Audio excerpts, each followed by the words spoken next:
How would you feel if you came to the hospital and your beliefs were not acknowledged or made a priority throughout your stay? How would you feel if you came to the hospital and none of your healthcare providers spoke the same language? How would you feel if you just gave birth and somebody came in and took your baby without telling you what was going on? How would you feel? How would you feel? How would you feel?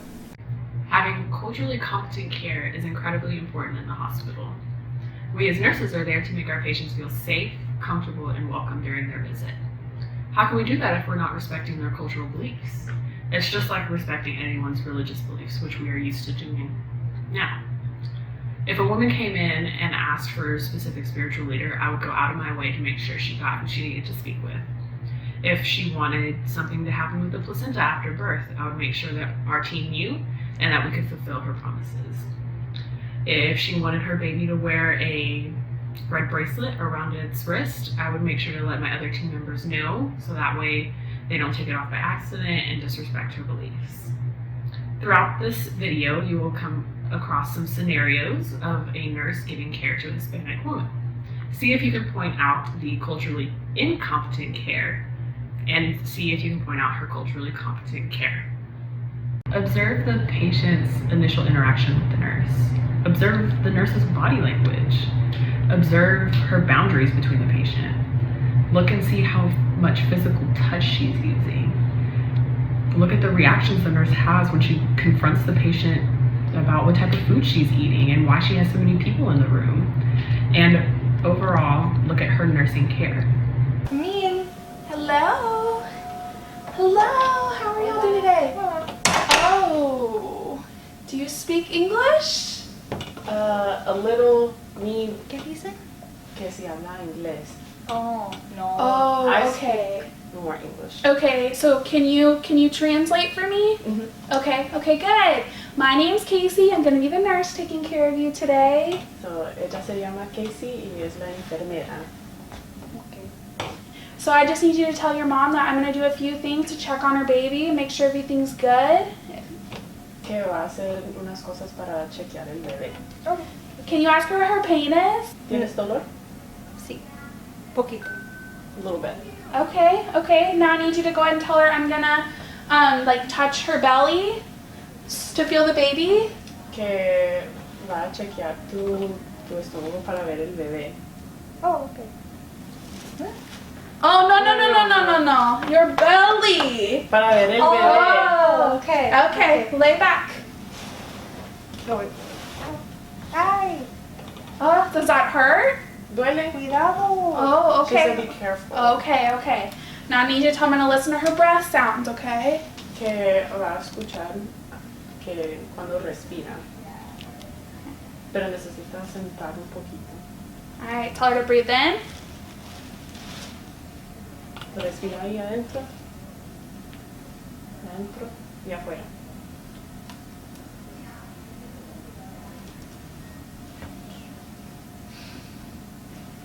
Okay. Alright, go ahead and tell her that the doctor will be in a little bit to see her, okay? Que viene el doctor en un poquito. Okay. Hi. Ciao. In this situation, when you have a patient that doesn't speak English, you need to get an interpreter. It is not okay to use a child as an interpreter because they can alter information or they can give you false information.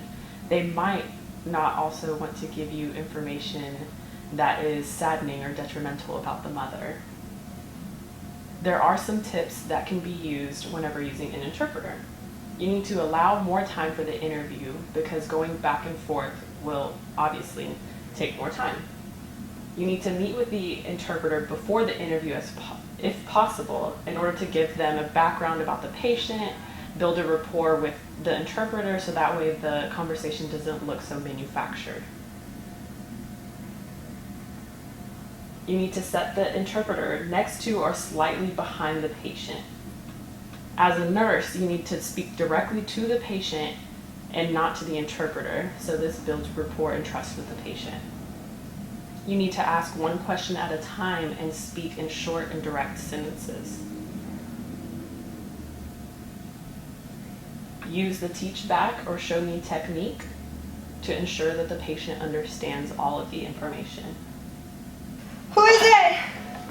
Hello, Miss Munoz. How are you doing? How do you think I'm doing? I'm in pain. No, okay, I understand. Can I get you anything to drink? I just talked to the doctor. He said you're about 2 centimeters dilated. Ow! Okay, just breathe with me. So he says you're about 2 centimeters dilated. Can I get you any ice chips or any water? No. I need tea. Tea? Well, Tea. Okay, I'm actually just gonna go grab you some ice chips because they're just like right down the hall. No. So it's okay, I'll just be right back. Just breathe. Just breathe, Mrs. Munoz, just breathe. How the heck did she get her nursing degree? Who's that yelling before turning around?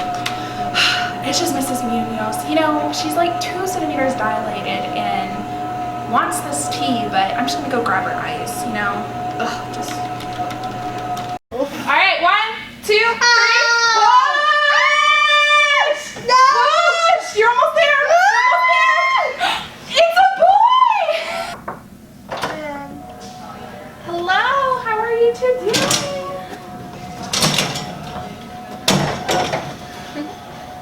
Alright, I just need to go ahead and grab your little boy here for a second. I gotta take him to the nursery. I have to take him to the nursery. I'll be right back, okay? Right back. Whenever you have a patient that speaks another language, it is important to sit down with the mother and let her know what is going to be going on during birth, after birth, and with her baby. After birth, the baby will be taken away into the nursery and will be measured for their vital signs, their weight. They'll be given an APGAR score. They'll be given a security tag so that way to prevent abduction. They will also be footprinted with ink or a scanning device within 2 hours of birth. They will also be given their Hep B immunization, vitamin K, erythromycin in their eyes. And this is all important for the mother to know because she might not want some of these things done to her child, and she may not know the purpose behind these procedures. Man, Hello, Mrs. Munoz, how are you doing? I'm doing better. I have that salad here that the cafeteria had me send up for you. Oh, can I get something hot? Because in my culture, we believe that you're supposed to eat hot foods after things like pregnancy. Well, I mean, the chicken's hot, so, I mean, that should work great. No, I want a soup. Like, I would prefer a soup. Something warm. Well, I'm just gonna go ahead and leave this here because we're running this new hospital policy where we're not supposed to waste food. So I'm just gonna go ahead and leave this here, and if you're not hungry, you just don't have to eat it. But I'm hungry. I don't want that. I want something else.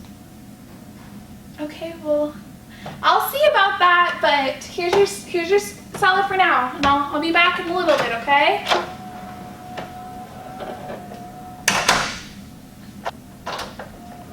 Hello, I found that hot tea that you wanted. Great. Even this cute little cup. I thought this would be perfect. Thank you. Appreciate it. So in the Hispanic culture, they consider pregnancy to be a warm state. So it is important to nourish the body with warmer items because they feel that before and after pregnancy, these warm items just will nourish the body and help it heal after the trauma of childbirth.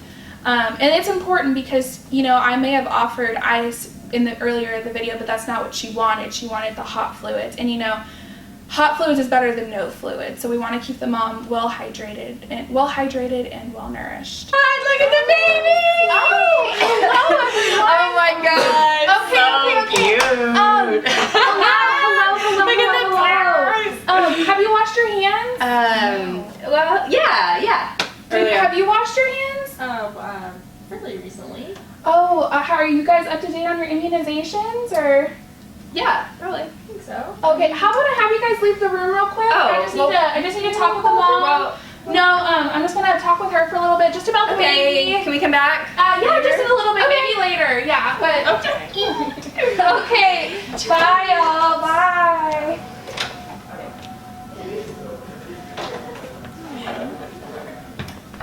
Okay, Mrs. Munoz.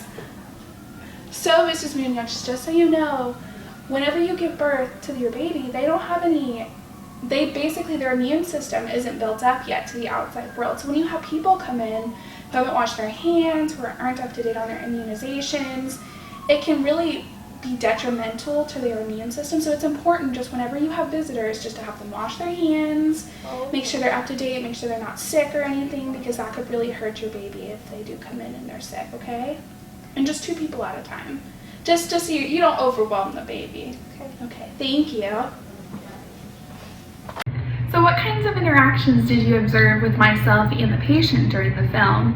Did you see how when I first went into the room that I was initially shocked by the whole differences of language, and instead of taking the time to go and grab an interpreter, I just used the daughter as an interpreter. And this is not a good deal, because if you could see during the video, when I asked her if I could touch the mom's belly, she went and she raised the sheets for me to look at her legs. And it's just little things like that that can get misconstrued during an assessment that can really hold you back. And instead of just taking the time to go and grab an interpreter, that could have been made a lot easier, and it would have been a lot better for the mom as well.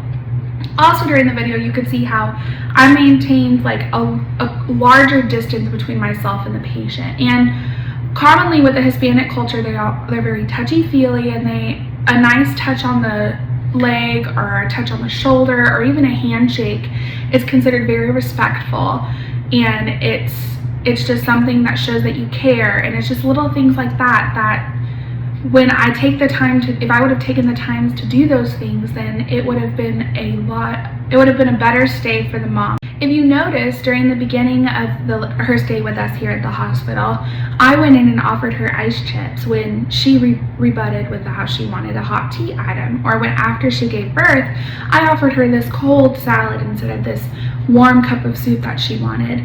If I would have taken the time to just be culturally competent and aware and open to what she wanted and what she needed to make her stay here better with us, then this probably would have been a more memorable experience for her and her baby during her childbirth experience. Overall, you could tell throughout the length of the video that I wasn't a very culturally competent nurse, and I didn't take the time to do things for my patient, because even if going the extra mile would have given her more of an opportunity to enjoy her stay and not be as tense and stressed, it would have been overall a better experience for the both of us.